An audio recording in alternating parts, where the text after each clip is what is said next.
Hello and welcome to the Huddle, the show which takes a behind-the-scenes look at Saracens, the greatest rugby club in the world. I am your host, Hal Cruttenden. Happy New Year. Hope you had a good one. Hope you had a good Christmas. Hope you're keeping all your resolutions. Sarries had a sort of mixed Christmas and New Year, I'd say. We won a couple of good games, we had a couple of good wins, Worcester, Northampton, and then we lost to Edinburgh and we lost to Gloucester last weekend. But the women have come up trumps. They admittedly did have that one loss against Harlequins, their only loss of the season, but last weekend they warmed all our hearts with that battling, tough, hard-fought 104-0 win against DMP Durham Sharks. We'll be talking about these games and others throughout the show. We'll be analysing how the season's gone so far, and stay tuned for a very special announcement at the end of the show. But before we continue, here's a man that knows everything about Sarries, a man that really knows everything about rugby. He's my co-host. He tweeted before the Gloucester game that Sarries were going to win by 10 points. He really is a genius. It's Steve Cummins! Hello, Hal.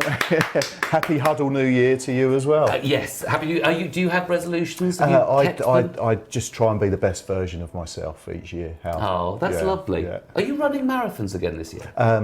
I'm doing an ultra walk this year. Oh, you see, just that. I love that. So you're at least admitting that you are getting older and yes. My speed is coming down slowly as my age progresses. Yeah, my speed's coming down, and the distance somewhat as well. So how long's the walk? It's about 52 miles. This one. So in a day. In a day, yeah. That's masses. I know. Crazy, aren't I? Very impressive. Very, very impressive. Can I just say, I don't want to show off about it, but I want everybody to be nice to me if they meet me over the next month. I'm not drinking and I'm doing an extreme diet. So I'm hoping by the time of the next Huddle, I'm going to be I'm going to be beautiful but incredibly unhappy. A sort of Marilyn Monroe character. Interesting. Yeah. Anyway, first of all, I suppose, do we talk about the Gloucester game first, the Gloucester loss? But you're calling it a loss, Hal. I've had a word with Sue Gray this afternoon, and she's got a bit of time on her hands. I've asked her to go back and look at the footage again, make sure that perhaps we did actually score more points than Gloucester on the day, and if she could come back and confirm that with us, then I'll be getting on to PRL and we'll adjust the league accordingly. Exactly, it should be on tries. Yeah. Let's change the whole game. I think we've had some results where we've scored less tries than one, haven't we? Yes, and many people for lots of years when we were incrementally going up in points values of 3 were pointing out that we weren't playing rugby and it wasn't the spirit of the game, and would often point out exactly that they were the moral victors because they'd scored more points on the day. But it was a close game against a good side. Yeah, I thought they were a very good side. Do you know what? I feel a little bit guilty because I'm a hugely negative. I'm always, before a game, I'm a pessimist. I always think we're going to lose. I thought we were going to, at half time, I definitely thought we'd lost it against Quins this season. I thought we were going to be hammered by Bristol in the first game of the season. Loads of games. And this game, I went, we just don't lose to Gloucester. I just felt like we weren't going to lose. And I think I've just got to shut up now and just go back to my old pessimism and everything will be fine. If I stood talking around going, we're not even going to make the playoffs. Yeah. We'll be lucky to be Champions Cup. You know, we've got to be top 8 this season. Yeah. But actually, looking at the game realistically, I think we did score some fantastic tries. We did, absolutely, and our record against Gloucester. I did a little bit of research before the game, and it's closer than I thought. Yeah, I always used to look back and think, oh, Gloucester, proper rugby club, old school, they would always beat us. We never went to Kingsholm and won. They'd always come to Vicarage Road at the time and give us a good beating. It's surprisingly close. It's something like 27 to 29 victories in Gloucester's favour. There's only a smattering of away wins. I think we've won 6 away and they've now won 5 away. But they've not won here since 2008. No. Or never won at the Stonex. They've not won away since then. And this just shows what a fair weather fan I am, because I always have the feeling that we always beat Gloucester because I only started watching Sarries in 2005. Right. Well, I've only been 16 years. It's because I moved to the area. Perfectly legit, isn't it? Like Eric Morecambe and Luton Town. That's the same connection. Yes, exactly the same thing. So I thought it. I didn't think it was a terrible performance. I wasn't that depressed, and I think that's been all the losses we've had this season. They've all been really close. Yeah. We're right there. We've not been well beaten in any games. No, exactly. And you think about the points that we've dropped. the draw against London Irish, which was a fairly unique afternoon, wasn't it? The result against Tigers that could quite easily have gone a different way. Yeah, with a proper referee. Exactly. Even the game at Exeter, where we were potentially architects of our own downfall. We've not been on the receiving end of a good thumping, have we? No. Really? They've all been quite close results. And looking back with hindsight, could we have played differently in the first 20, 25 minutes? Maybe. I'm certainly not going to claim any rugby knowledge anywhere near that of the combined wisdom of the coaches. But when I looked at the wet weather strategy we had away at Northampton and how effective that was in the first half compared to what we did at home, there just seemed a bit of a disconnect there. And I so wish I'd been at the Northampton game because Where were you, Hal? Why weren't you at Northampton? I was at Leicester. Because if you offer me hospitality somewhere, I'll just go. Fair enough. Because I'm just like that. I'm incredibly shallow. And I had friends going and doing hospitality for the Leicester Newcastle game, and it was depressing because we were supporting Newcastle and they were beat. What was it, about 31-0 or something? 31-0, yeah. They were completely destroyed, and it was a little bit depressing. But I was so sad I missed the Northampton game because I think that would. I thought we were going to get hammered, and I think we played really, really well. We did, yeah. I mean, first half very tight, 6-6 at half time. Came out with a degree of intent in the second half, and really put in a fantastic performance of controlled, stifling rugby. You know, despite the locals' unrest and some of their calls and what have you. And a word for Adam Leal. I thought a young upcoming referee. I thought he did exceptionally well, despite Chris Boyd's comments. Oh, where did you think Sarries would be at the start of the season by this midpoint? I think some of your pessimism has rubbed off on me, if I'm honest, because I genuinely thought that a first year back up into the Premiership, we would have seen clubs evolve more, if I'm honest. I thought we might have been a little bit left behind.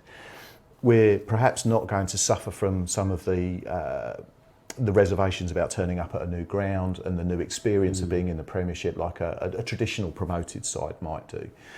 But I thought that tactically and technically sides may have moved on. We might have seen a slight difference to game plans and so on and so forth. But I think attitude carries you a long way, and I think that performance at Bristol that night really set the tone for the first 12 or 13 rounds. And yeah, if you'd offered me second place, I'd have bitten your hands off. Absolutely. Fantastic. But the thing is, it also, when I have that feeling that Sarries we're not quite on it. We're doing some good performance, well on and off. But then I think every team's like that. Leicester were the only team that was so, and then they've now lost to Wasps, and they'd be going, how did we lose to Wasps? You know. So I think I think it's a really exciting Premiership. Very much. I would rather it wasn't an exciting Premiership and we were 10 points clear. I would rather it wasn't a ring-fence Premiership, if I'm honest. I wish there was the jeopardy at both ends of the that table. would be awful to see Bath go in the Championship. Do you have no heart? Yeah. No, that would really upset me. I know, but there are certain clubs that I think should always be in the Premiership. I'm a bit of a softie. You're all in favour of ring fencing then, aren't you, really? No, there's certain teams I don't mind saying goodbye to. I'm just ring fencing for some. I'd love to see Gloucester go down. I know they're not going to. I'm not a fan of Gloucester. Worcester, that's not going to break my heart. Yeah. But Bath, lovely old Bath. You think of the 80s and 90s. I just think that jeopardy and look, I know the financial arguments for preservation, and it must be incredibly difficult as an owner, or for ex of this parish, Ed Griffiths, to go down there and build a model going forwards if the threat of relegation is there. But I think every match should matter. This whole kind of dead rubber and teams drifting away at the bottom, that last 5 or 6 rounds, whether or not the games are taken as seriously and as importantly as they are at the top as well. I don't know, maybe I'm just, I get all the reasons why, and Mark Evans speaks very passionately about ring fencing and how it can work and how a competitive league isn't necessarily the best for the national game and so on and so forth. But yeah, I enjoy that threat.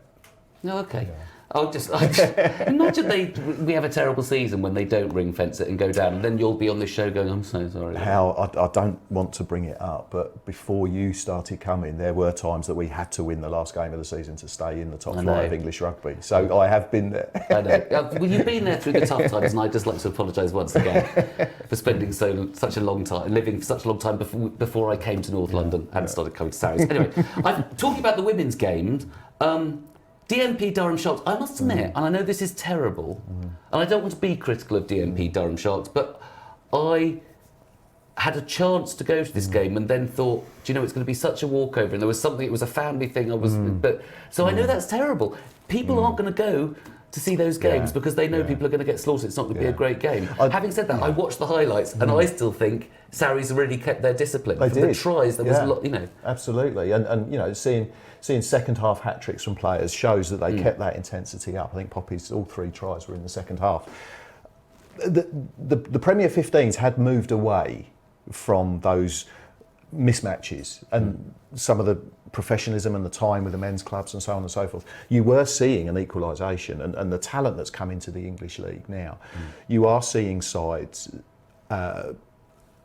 approaching or coming up to the top. Bristol and Exeter and you know, women's teams that didn't even exist a few years ago, giving us and Quins a run for our money. So it's a shame when events like that happen. I feel for the Durham players because, you know, I mean, Tam Taylor tweeted and was very passionate in her support and defence because people were, you know, running down the DMP effort. And she said, do not, under any circumstances, underestimate exactly how hard they're trying, how passionate they are, and how tough it is for them. So it's a shame. Was it a freak result? Oh, I don't know. I mean, we beat Bath by 70 odd points. Yeah. You know, it's not that much different. So you will always get the odd result like this. I just hope that they can keep their focus, keep playing, get the investment, tie in with the club, push on and work as hard as they can to keep that hotbed up north of women's rugby. I think it's vital for the league.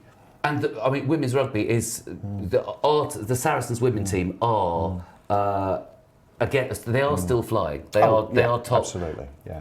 Really tough result against Quins here. Yeah. Yeah. That did happen since our last show, didn't it? That was the 12th of December. It was the day after Edinburgh. It was the weekend from hell. Exactly. It was the weekend. It was the double nightmare. That'll never happen again. No. But yeah, we lost to Edinburgh and then we got beaten by Quins. Yeah. But I think that's quite a good thing because we are at the top. I think we're comfortably going to go to the playoffs and and all that sort of stuff. But we do realise that we've got this Quins team to overcome, so it's going to be exciting. Absolutely, looking forward to it. Yes, fabulous. When do they announce the England squad? By the way, because are you going to be on this thing of going? Let's just hope that they don't pick too many of our boys. Yeah, but I know for the sake of the boys, you want them to go. Absolutely, for their own personal, careers and their own personal satisfaction. Yeah, of course, I want every one of them to play if at all possible. Selfishly, from a club perspective, take Owen for example. You know, he's had no rugby for 2 months. He's come in feeling his way back in from injury. Do I want to see him whisked down to Pennyhill Park, or do I want to see him play for Saracens? Selfishly, as a Saracen, I want him starting against Wasps. Absolutely. Just want to say, Owen, that's Steve there. Only Steve's opinion that he thinks you shouldn't be picked for England now because you haven't had enough rugby. My God, he's going to be hunted. If you disappear, there is someone who's going to be the major suspect. Anyway, right. Are we playing? I think we're talking. Are we talking about re-signings now? We are, yes, sorry. It's so exciting. It's live. It's that Tiswas, isn't it, for adults, this show? It's just somewhat, chaos. Yeah. We've got so many exciting re-signings. Who have we had? Of course, we've had Mako and Billy since the last show. I think I said this on a pitch interview.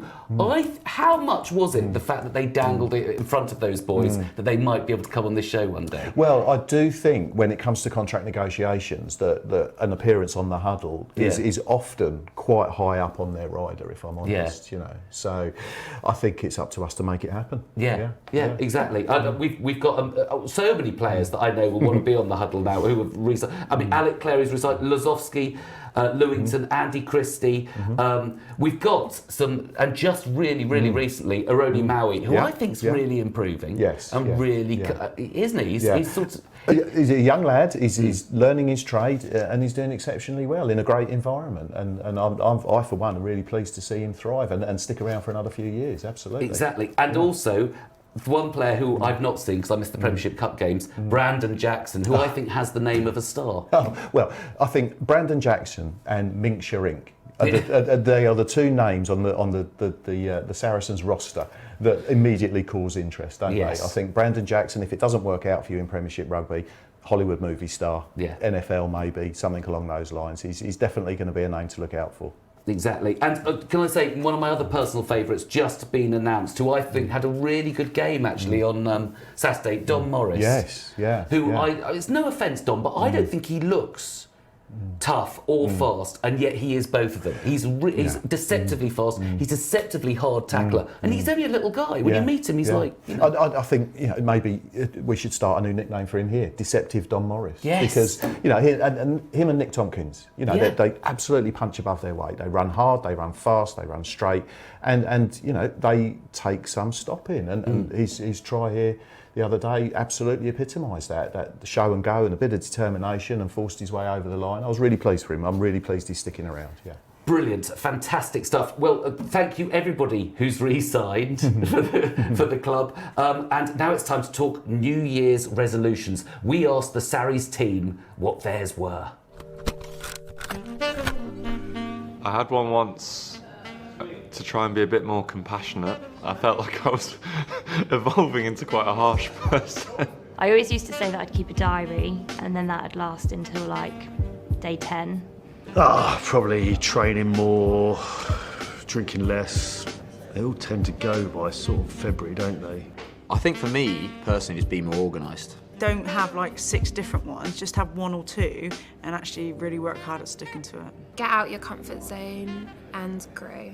Get a good sleeping pattern in place. If I was to do one, it'd be read more. Be a better version of yourself.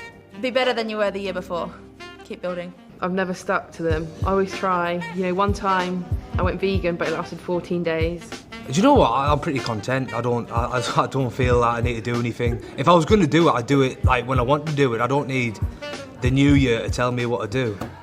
Brilliant stuff. Remember to stay tuned, because later on the show we're going to be announcing a new re-signing live on the Huddle. Anyway, now it's time for the front row, the club news section. And it's time to introduce a man that really knows his stuff about Saracens. Not like Steve, who just thinks he knows. This man really, really does know. It's Chief Community Officer, great friend of the show. It's Gordon Banks.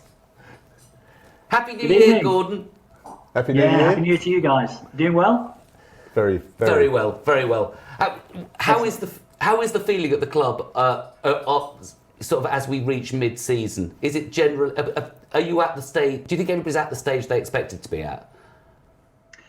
Yeah, I think very much so. I think we're pleased with where we are on the pitch. Both teams going really well. I mean, slight disappointment last week, but actually, we're not playing our very best rugby, but we're sitting in second, and what we do, both men and women do traditionally well, is gear up to the end of the season and play our best rugby at the end of the season. So I think there's lots of confidence. I think we're in good shape off the pitch as well. Lots of exciting stuff coming up, which we'll share. So yeah, I think we're excited about 2022. Brilliant. Excellent. Yes. So what's the big news that you've got to announce at Sarries for this show? What are the big events happening? Well, there's a few things that we're really excited and pleased that we're hosting England under-20s versus Ireland Six Nations game on the 12th of March. Something we've been wanting to do for a while, and we haven't done that. And this is really top quality rugby, under-20s international rugby. We've had lots of players, as you guys know, that have come through, played England under-20s, Maro and Owen and Manu. So if you're playing at that level internationally, you're there or thereabouts in terms of club rugby and playing first team. So I think it's often very fast and open rugby. So we're excited to hold it, to host it. We're striving to get as many people there as possible.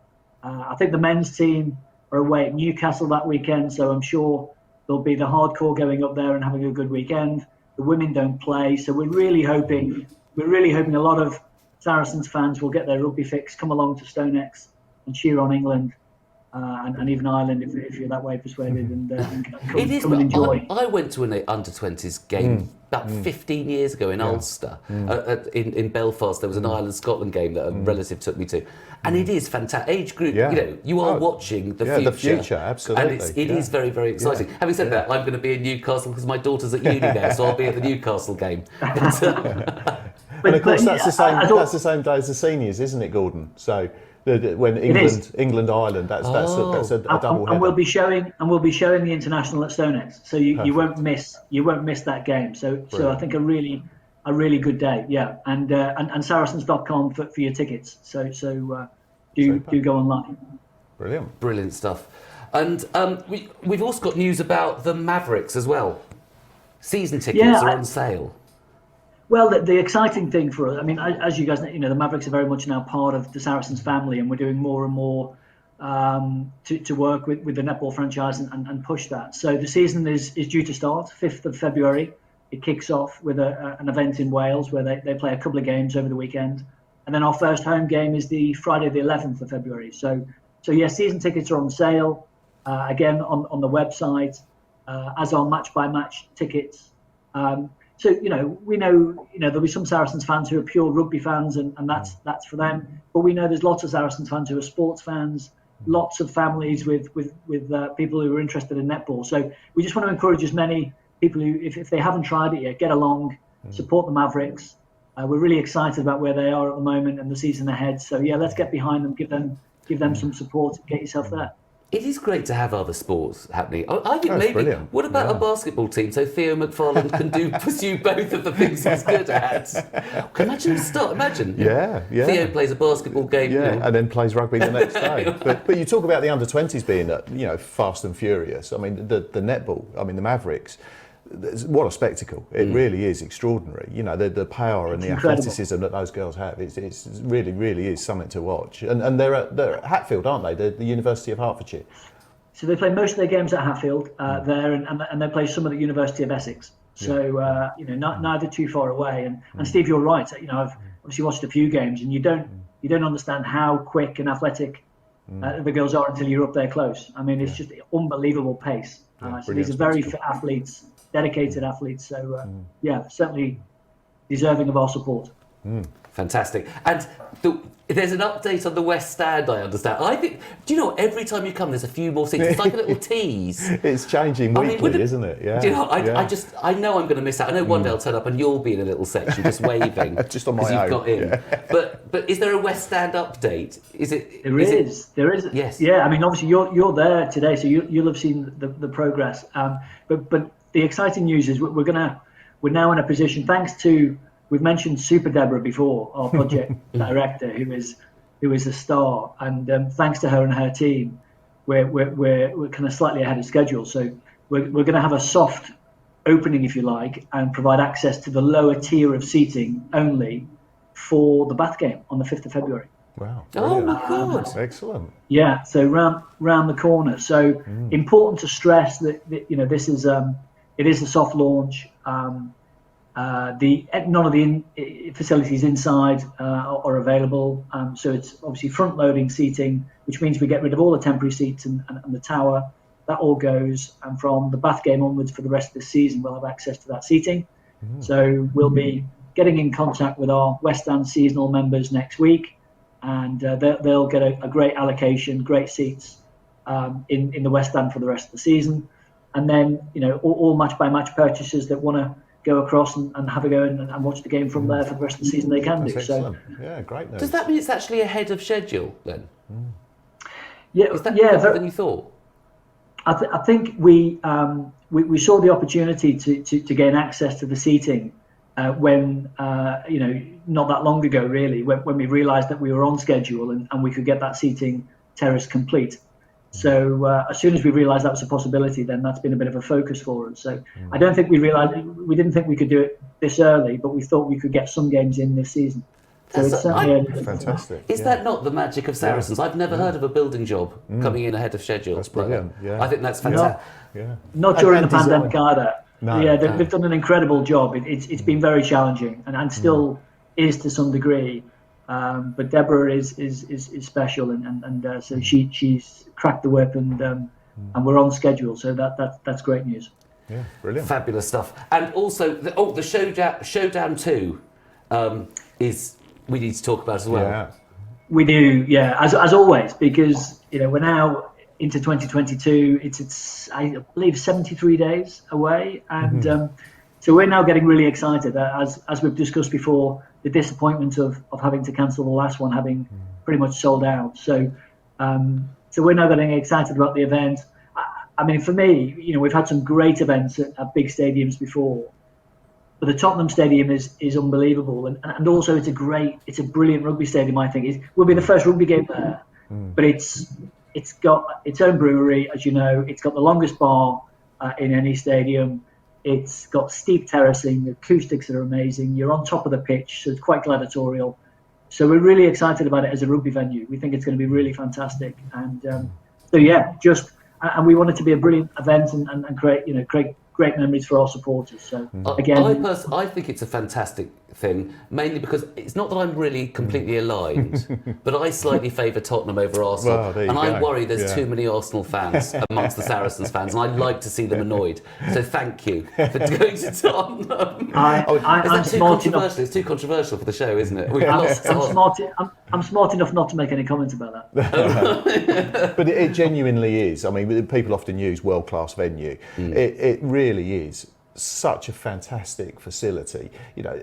People had their criticisms of Wembley and the Olympic Stadium and being away from the pitch. None of those will be applicable. You will be absolutely up close and personal in that arena. And again, people have made comments about the local area and is there much to do? You don't need to. Go to the ground. Everything you need is in there. Get there early, enjoy it, savour the atmosphere, savour everything that's on offer for you, and we'll make an absolutely memorable day. But did I not say in the other show, look for this cafe across the road?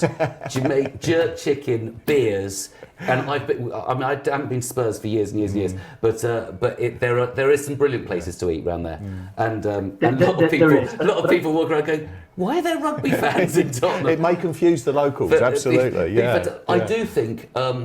Unfortunately, Bristol are really coming into form. I've got the sunshine, right in the sun. Bristol are unfortunately coming right into form. So it's going to be a tight game. I mean, it's going to be really exciting for the spectators. It will be, hopefully. Yeah. I was hoping it was going to be a bit of. I like walkovers, but it was never going to be a walkover. A side like Bristol are never going to come over and have their tummies tickled, are they? No. Just on the match day itself, Gordon. Do we know which of the two surfaces that we'll be playing on? Because obviously there's a 9,000-ton grass pitch that can be rolled up and slid out the way, isn't there? Do we know which surface we're going for? Yeah, we do. So there is an artificial pitch that they've obviously installed predominantly for NFL, but we're going to use the grass. So we're going to use the grass, which I know the guys are excited about. Obviously, a fantastic surface. So, and you're right. I think the rugby will be unbelievable. We always knew Bristol would bounce back. They're too good a side. But this is the post Six Nations slot when we get our guys coming straight back in. And by that stage, as I said earlier, we're normally firing pretty well at that stage. So. I think it'll be a great contest in a fantastic venue. So lots to be excited about.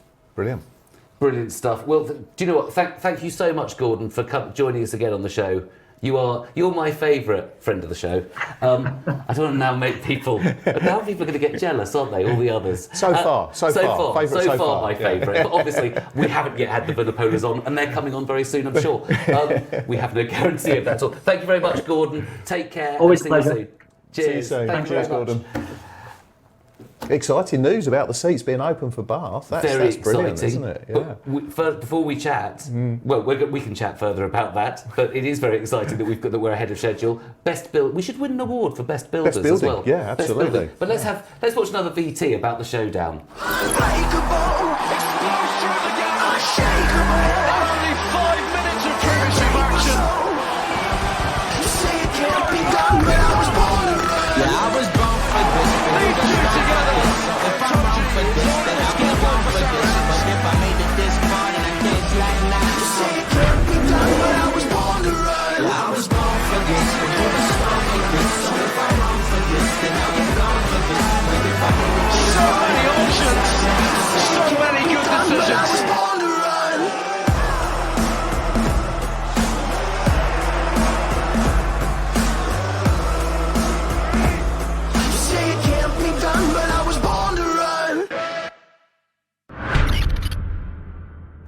Brilliant stuff. Now it's time for Ask a Saracen. This is where you get to ask any Saracen player, well, the Saracen players that we pick, any question that you want to get off your chest. Now, before we introduce this week's player who's answering questions, next show it's going to be Alec Clary, and you can ask your questions. Please send them in via social media to @Saracens, #TheHuddle, or email thehuddle@saracens.net to get involved.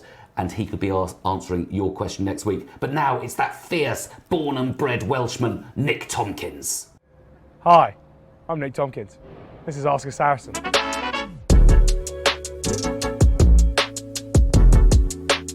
through from good, and it's Tompkins who will score for Saracens. Okay, we got Jamesh.455 on Instagram's asking, what are your best tips for playing at 12? I would say stick to your strengths, whether that be if you're smaller 12 and you've got good feet, use that. Or if you're a more conventional 12 and you're big and you want to run it hard, then you do that. But I would say stick to your strengths. Don't bend to anyone's ideals of a 12. Chrissy Tune on Instagram, most challenging opposition player. Remember you're up against Nonu of Toulon early in your career, and I did well apparently. Yes, it was Nonu and Bastero. Pretty scary. I remember Bastero actually just laughing at me when he saw me come out. So I would actually say that is most challenging. Semi Redrada is not that easy either. My memories are watching Nonu on our 5 metre line, watching Nonu, Bastero, and is it Tuisova, the winger, and realising that if any of them run at me, they're going to score a try. So that's actually what happened. Atco95, that's actually one of my friends. If you're a cheese, what cheese would you be and why? There's no funny way to answer this. A cheddar, because I'm vanilla and plain. Francis, via email, weird way to answer this. What's your best moment at Sarries? Would be beating Exeter Chiefs in the final. I got on, which was nice. The latest one? I can't remember. So many that I haven't been involved in. Okay. Jamie George, 2 on Instagram, brilliant. Where are you from in Wales? Well, I think Jamie knows the answer to this, but I'll answer it anyway. I was born in Sidcup, but my gran was from Wales, in Wrexham, North Wales. That's the link there. Jesse, again via email. Strange way to answer. What have you learned from playing international rugby? That it's standard in terms of, like, it's not far off Challenge Rugby, Challenge Cup. It's not that much bigger, so like a lot of people find it very daunting, or I found it daunting at first, and then I kind of realised that you played these guys before at club level, so that was probably mine. Ben Earl 7, I think he's another teammate of mine on Instagram. Are you due a hair transplant soon? No, I don't think so.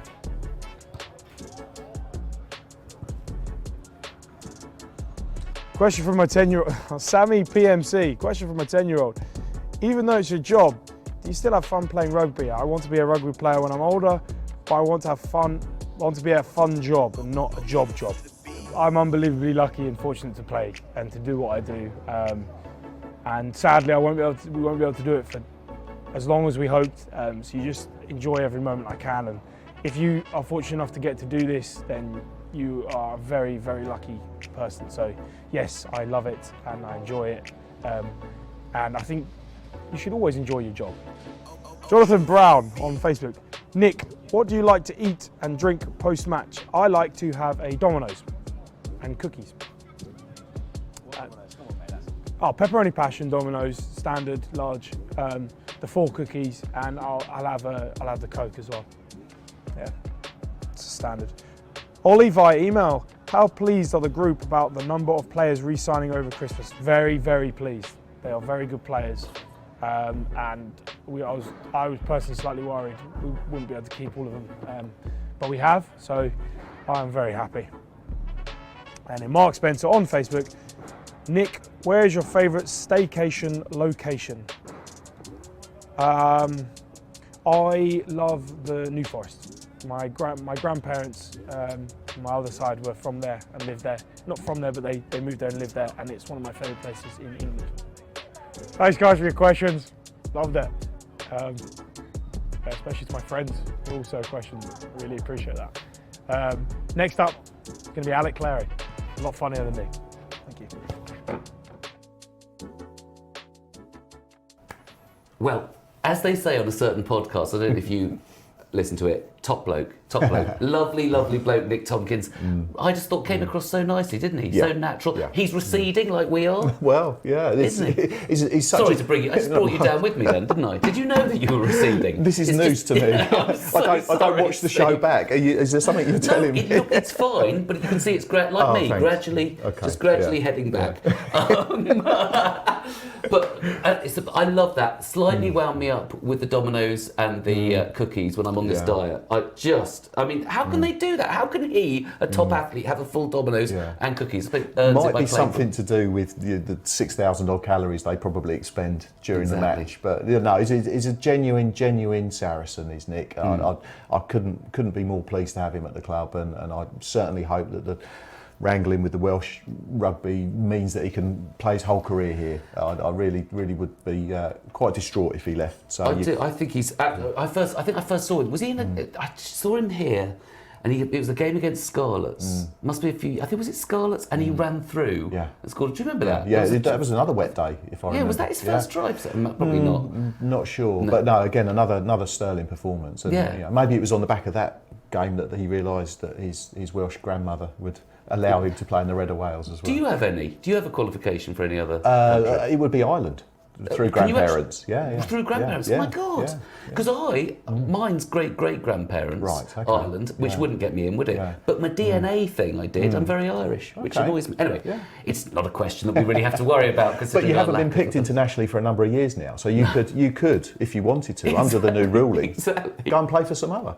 Yes, it doesn't matter about my England days. Anyway, brilliant stuff. Do remember, if you want to send in questions for our next Ask a Saracen, it's Alec Clary at Saracens, hashtag the Huddle, or email the Huddle at saracens.net. Now it's time for Hal's moment of the week.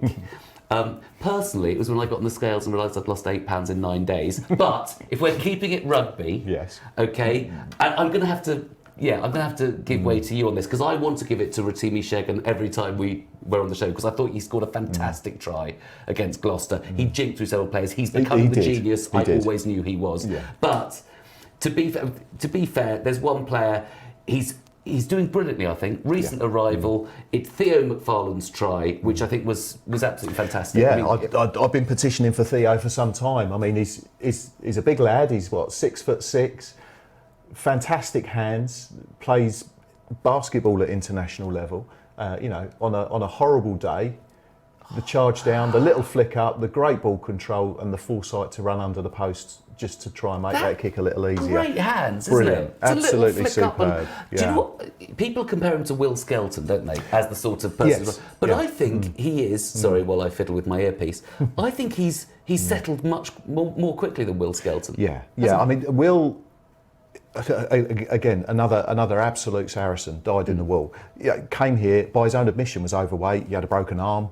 Took a while to get his fitness up, to get back into the routine. So of things. Always hard to play with a broken arm. Well, somewhat, yeah. So he had his own struggles to come in. I think Theo has just slotted straight in at the club, and I've been immensely impressed with his performances. Everything we've seen from him so far. The little cameos at the ends of games or when he starts. I think he's a real prospect. I think he's really somebody to keep an eye out on. Because there is that thing when a new player arrives and you think they're settling in, and I do this thing of worrying about them, and they come on and you go, oh, I don't worry about him that much. He doesn't make.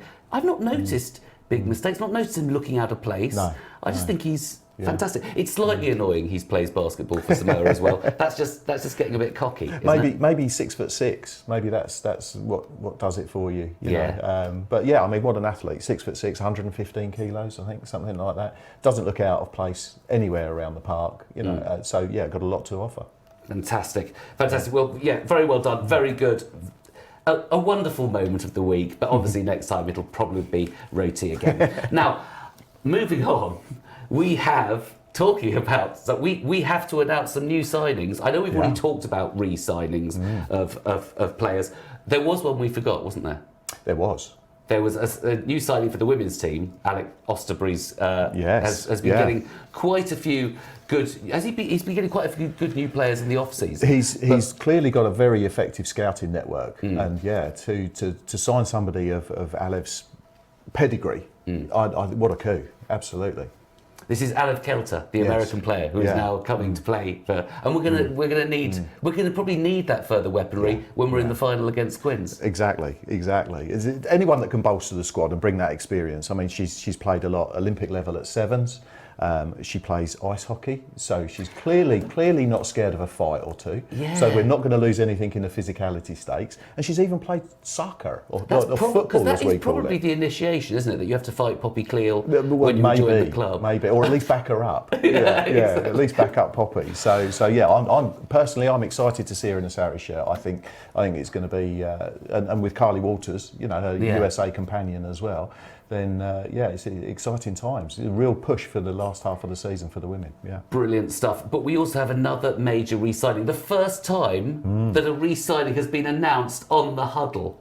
We can genuinely say you heard it here first. It's just I kind of have lost a bit of respect for them to trust us to do this. Oh, well, I kind of think it's a little bit. We're gonna get it wrong. We're gonna get the wrong info. No, ladies and gentlemen, re-sign. Do I do it? Do you do it? I think we've just let the video speak for itself, shall we?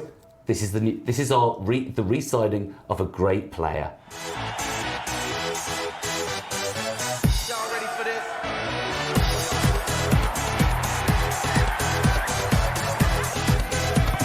Gloucester charged down by McFarlane, scooped up brilliantly. What an introduction!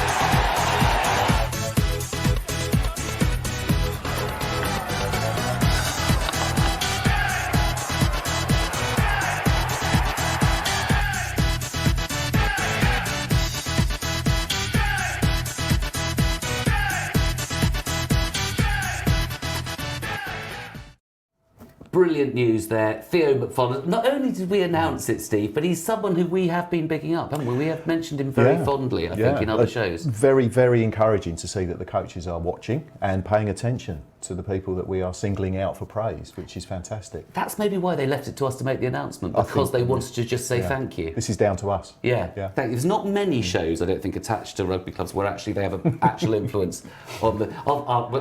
We'll have a chat. We'll start talking tactics with Mark McCall.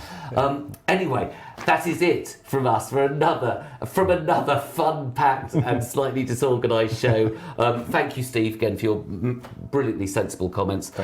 If you want to contact us via social media, it's at Saracens, it's hashtag The Huddle, or email thehuddle@saracens.net. Let us know what you think of the show, what topics you want us to cover and what you want to hear about. Remember, next show is going to be Alec Clary on Ask a Saracen, so get your questions in for him. And don't forget your tickets for the showdown. Go to saracens.com to buy your tickets for the showdown. I still haven't actually bought mine yet because I'm still waiting for my friends to tell me how many. So go, but not every. Well, look, don't make sure you don't sell it out before the next show. Well, do. Sorry, I'm so confused. I'm messing up this ending so badly. Just do whatever you want. They'll probably get me and my friends in. Hospitality, maybe. Anyway, we'll say goodbye with another listography with two Sarries legends and friends of the show, Dan Vickers and Kelly Brown.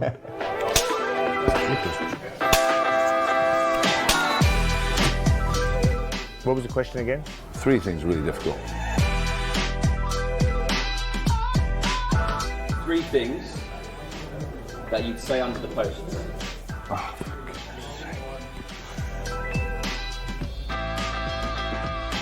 this is very difficult, this. Very difficult. I said next job. Obviously something's happened. There you go, hey? Let it go. And I don't know about the third one, but I'd probably think about some sort of plan. So the restart I'd be getting plan? some information about a plan. I'd be talking about a plan. And the restart plan, it'd be to get after the kickoff. So that's essentially saying the same thing. Boom! Number one's exactly the same. Number three is pretty much the same. All in, I was just going to say we're going to go all in to the next phase. Yeah. Hey, but I said that's pretty good. It's pretty much 2.5 out of 3. There's 3 things a player might say to the referee. Oh, blimey. Which player? It depends. It might change. It might change depending which player. I think something funny. I'm just kidding.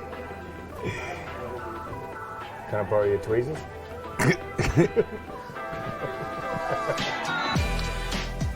Okay, can I speak to you, sir? Which is, as you can see, is the top 2 essentially. Okay, Yeah. so that's 2. I suppose it is. On how long to go? Yeah, I put. You cannot be serious. So essentially, again, 2 out of 3, as I said. 5 non-negotiables as a Saracens player. We're going very much down a theme with these ones. Theme? What do you mean? Something that links them all in, isn't there? Really, I would have said. What was the question again? Oh yeah, so Hard work? Yes, hard working, Oh, okay. obviously. You've just gone straight down the core values. I'm going straight down the I values. haven't done that. Train, apart from being competitive. Yeah. I said work rate, TSPDS, people don't see, give everything of yourself, which is work rate, I suppose, again. Yeah. Little thing is just focus on the journey, not on the goal. So, you know, there's a bit of a theme in that, but yeah, there is. You know, the day-to-day stuff, which is enjoyment, I think, big, and the physicality, which is again a sort of more. Which is sort of the same as being competitive, as I said. So 1, definitely hard work, TSPDS. Yeah, honestly, that's we're probably struggling out of that. After that, I probably failed at that. I should have just gone straight down the line of. well, I was what's thinking. in front of me, the things on the wall. I was thinking it was the obvious answer. Yeah, but you're right. Apparently not. Thank you very much. So we were rubbish at that, essentially, is what you said. Nah. And let's retake.